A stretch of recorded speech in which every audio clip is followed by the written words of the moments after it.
the new in Hebrews 8 and 10, the law is going to be written in our inward parts. Every Israelite in the kingdom of heaven is going to be born into the new covenant. You're going to be born, man. You're going to be righteous. You ain't going to be wicked.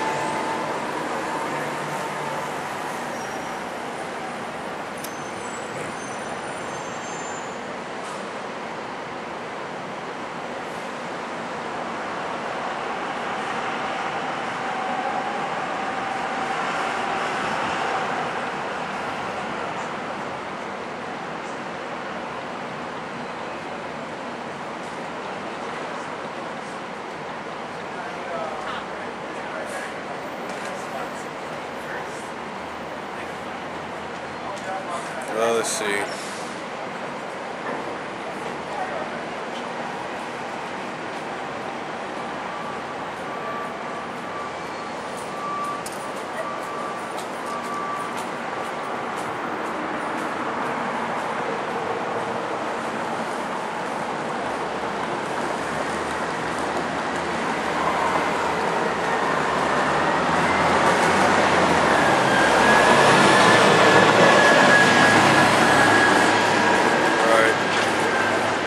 Verse 16. Their children also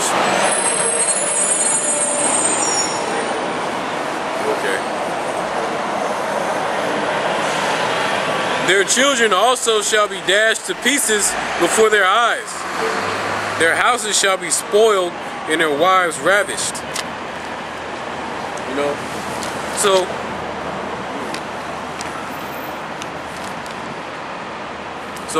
these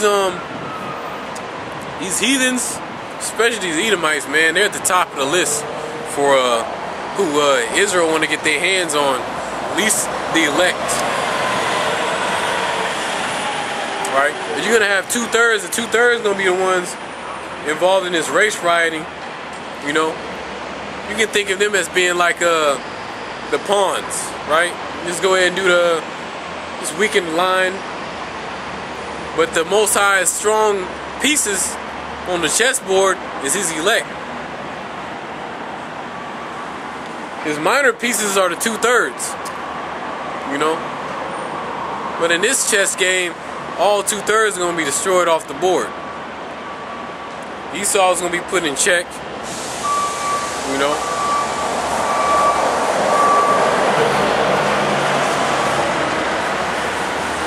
Yeah, we're going to be destroying these Edomites' babies before their eyes, you know, because they did it to us. Their babies are spawn of the wicked. You can say they're demon spawn, because these Edomites are demons. These so-called white people are demons. You know? So it ain't going to be a sin or a wrong thing to take a newborn Edomite baby and crack his head against the ground. You know, it's not going to be anything wrong with that, right? Because they're wicked. That's their judgment.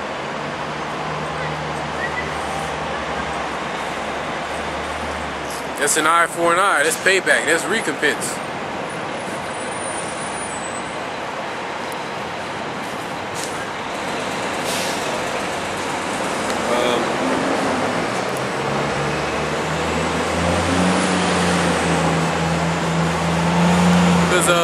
Like in the past, they would take Judite babies, right, so-called Negro babies from the pregnant mom, and bust the baby's head up against a tree, or the ground, you know, or all other type of wicked things, man. You name it.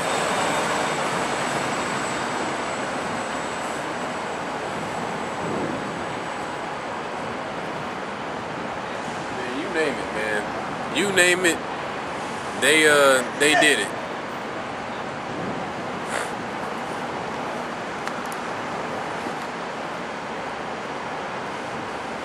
Yes, like it says, their children shall be dashed. I mean, their children also shall be dashed to pieces before their eyes. You know. If you taking these Edomites' children and you busting their baby's head against the ground before their eyes, how do you think that's going to affect them mentally? And there's nothing they can do about it. You know, they may not want to have another child again because they're afraid it might happen. You know?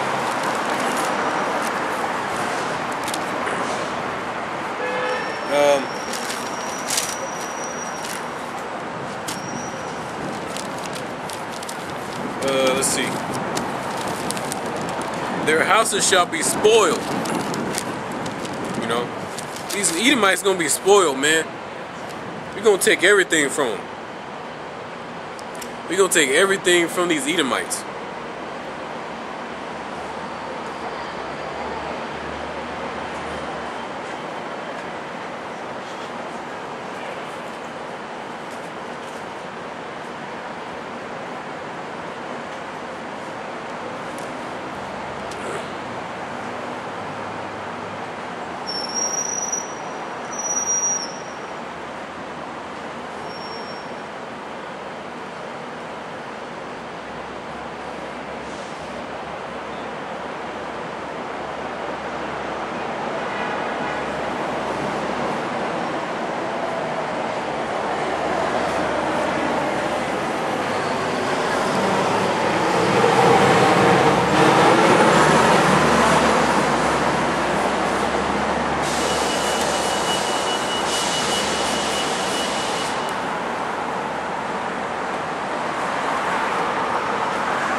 So that the house of Esau, man, is gonna be a spoil unto Jacob.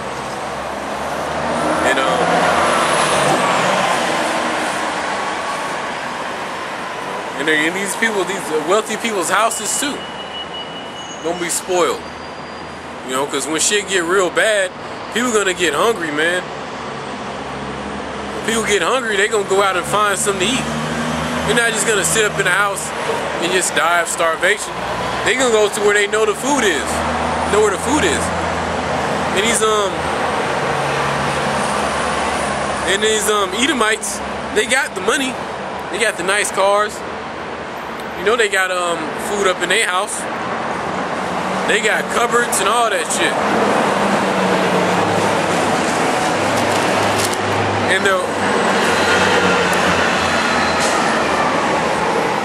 And their wives ravished. You know, so man, there's gonna be a lot of raping going on, you know, between these 2/3 and these heathens. When these 2/3 start, you know, going in these people's houses and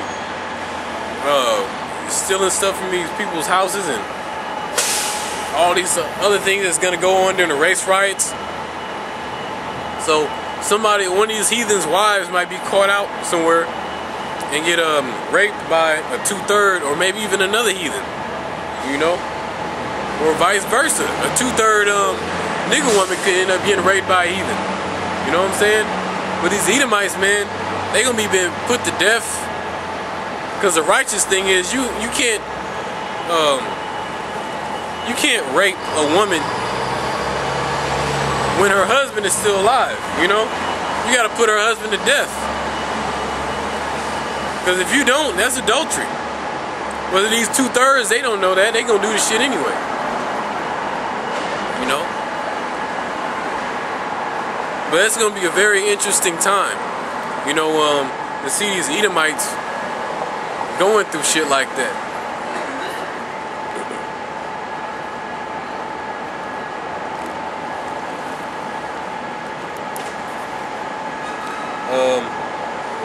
Verse 19 in chapter 13 of Isaiah. In Babylon, the glory of kingdoms The beauty of the Chaldees' excellency shall be as shall be as God overthrew Sodom and Gomorrah. You know? Because Sodom and Gomorrah was known for its homosexuality. And that was a great destruction.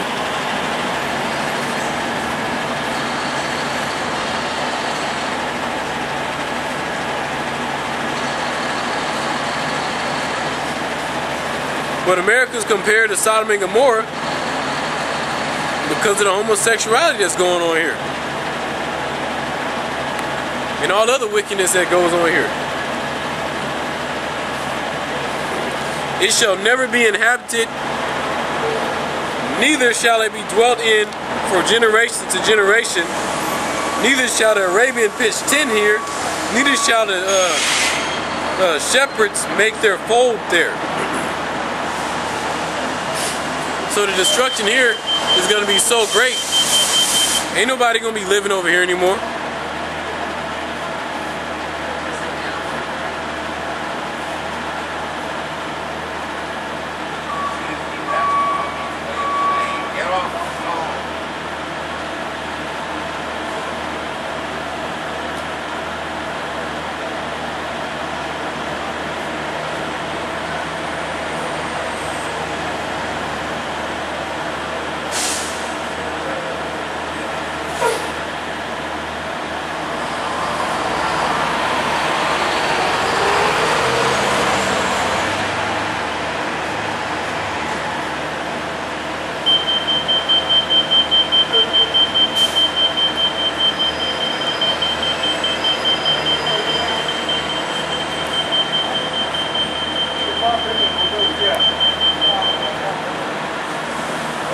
Alright, let me see.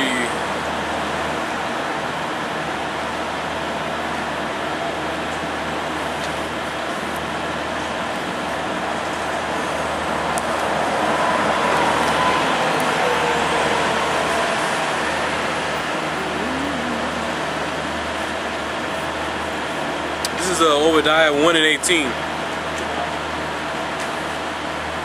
And the house of Jacob shall be a fire, and the house of Joseph a flame, and the house of Esau for stubble, and they shall kindle in them and devour them, and there shall not be any remaining of the house of Esau, for the Lord has spoken it. You know? So there it goes again, man. These Edomites, it's over for them. It's over for these Edomites. These Edomites are not rising up again after this.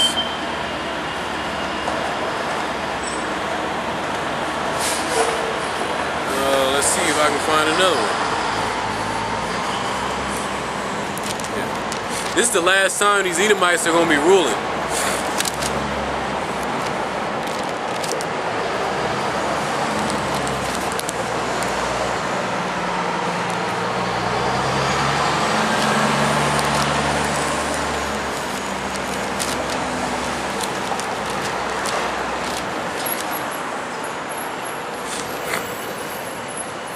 This is Malachi 1:4. Whereas Edom say, we are impoverished, but we will return and build the desolate places. You know, this time we go around, they're not going to be able to return and build desolate places, because they're going to be in captivity. They're not going to be free. Thus saith the Lord of hosts, they shall build, but I will throw down. And they shall be called, and they shall call them the border of wickedness, and the people whom the Lord have indignation forever.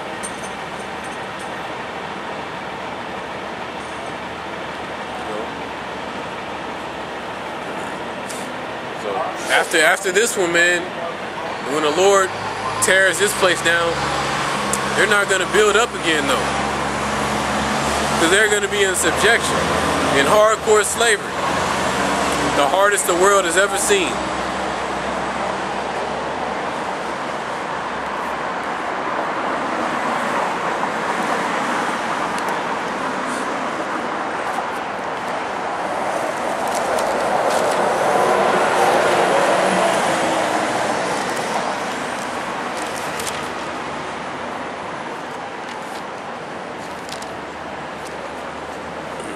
This is Isaiah 14, and I'm gonna start at 2.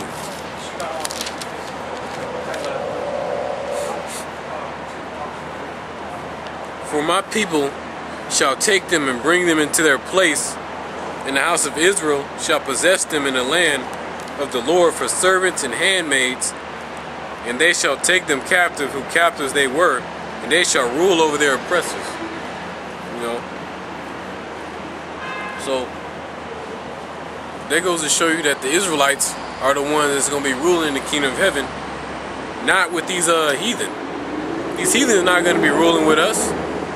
They're going to be oppressed by us. They're going to be held captive by us.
So, in the kingdom of heaven, man, we're going to have the so-called Chinese, the so-called Japanese,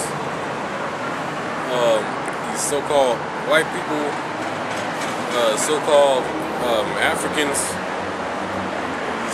these Ishmaelites, which are so-called Arabs. We're gonna have all these people, man. The ones I didn't name too. We're gonna have all of them in captivity.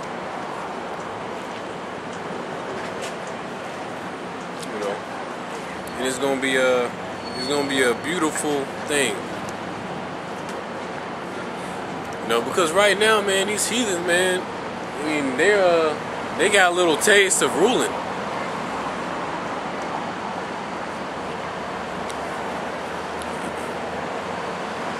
The Chinese had their dynasties. So-called white man, we know they had their time to rule. That's when you go to history class, you mostly learn about their history.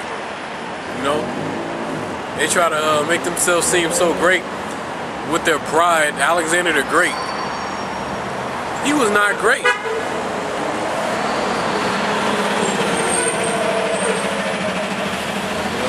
He was not great at all. And you got the Caesars, Julius Caesar, Julius Gaius Caesar, right? But how many people know, how many of our people know the history of their people dating back before we was brought into slavery? Names and dates. You know? All our people just think we're Africans. You know?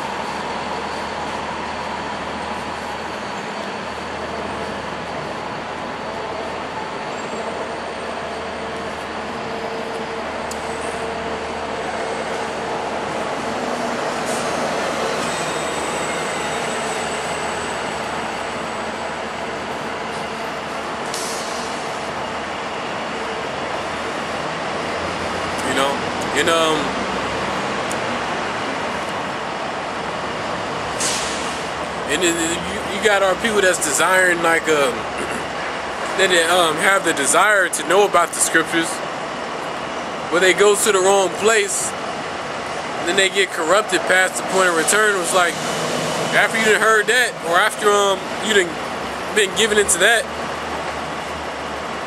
and then when you hear the truth, it's kind of like, damn, I don't know. Because naturally, your brain fights against something that contradicts what you already believe. You know, that's how come when you hear something new, you're like,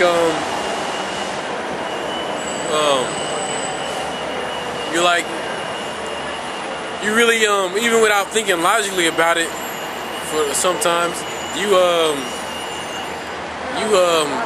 deny it, right? But in most cases, you know, if it's meant for you to get it and it's the truth, you know, of the Bible, then your brain will make sense of it and be like, oh, okay, then that makes sense, because your brain also works like that too. You have a certain belief, right, on your left side of your cortex, and then you have the right side who constantly challenges that. And when the right side brings up something and it makes a lot more sense than what you already believe, then it changes, like, okay, like, yeah. And that's exactly what happens when brothers wake up to the truth. The real sincere brothers. You already had a belief system before you came to the truth. And then when you heard the truth, you're like, whoa, hold on. You know, this makes more sense. And that answers this question. That's why this and this and that is happening. So you throw that other shit out the window. You know what I'm saying? But then you got these demons that try to bring doubt into your mind when it comes to the truth. You know, trying to say, oh, the Most High is not dealing with you, right? Or you're not a man of the Lord, you're not the elect, you probably a 2/3 or whatever, right? Them demons trying to fuck with you.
Let's see. Yeah.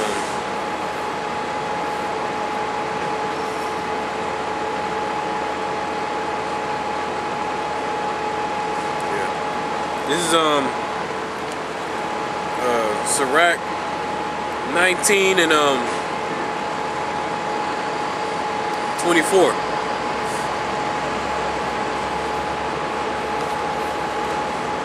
He that has small understanding and feareth the Most High is better than one that has much wisdom and transgress the law. You know? So that's why it says the beginning of fear in the Most High. I mean, when you fear the Most High, that's the beginning of wisdom. Somebody could have all the wisdom in the world, right? Well, not all of it, you know, or whatever, but and still break the law, statutes, and commandments. Okay, they don't fear the Most High. So in that sense, they're really not wise, you know? Because a wise man is gonna fear the Most High and keep His commandments to the best of his ability. Because we can't keep them all in this wicked society, you know? It's not like you can go hunt your own food and prepare it. It's not like you can go out and make your own clothing. You know, it's not like you actually can keep every Sabbath to the point to where you can actually rest on that day and not do anything, because some days the Sabbath to fall on a work day, and you have to go work, or you have to pay that bill, you know, or you have to do this, you know, because this society is anti-Christ. This society is anti the Bible, you know. Anyway, so you know, like this carpentry shop nowadays is also, yeah, well, the same type of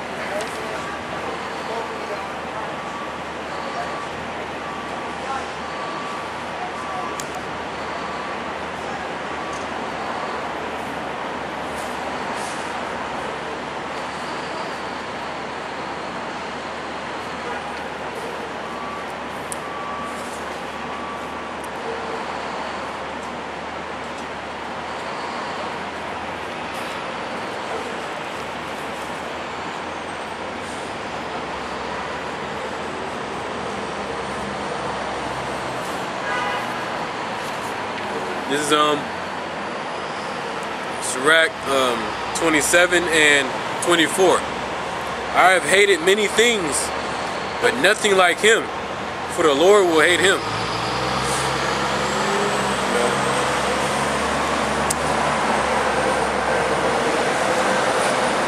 This is like the so-called white man has made himself the enemy to everything on the planet.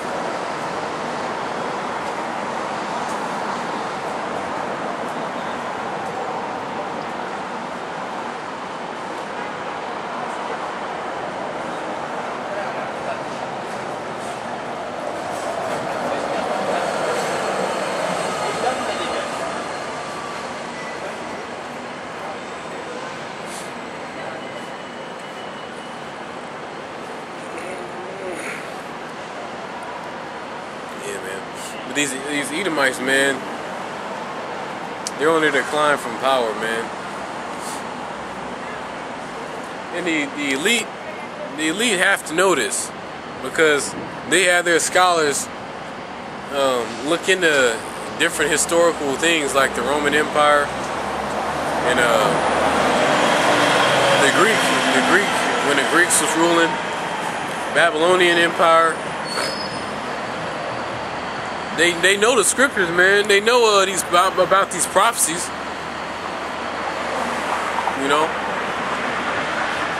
The thing is, the Most High put the prophecies in a book, and the heathen, they can't do nothing about it. You know, they're following a suit according to prophecy. You know.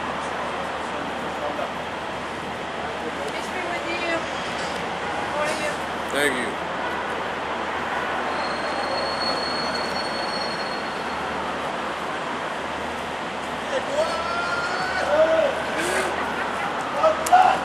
Yeah, man. What other men? They told me you had the brake on it the other day.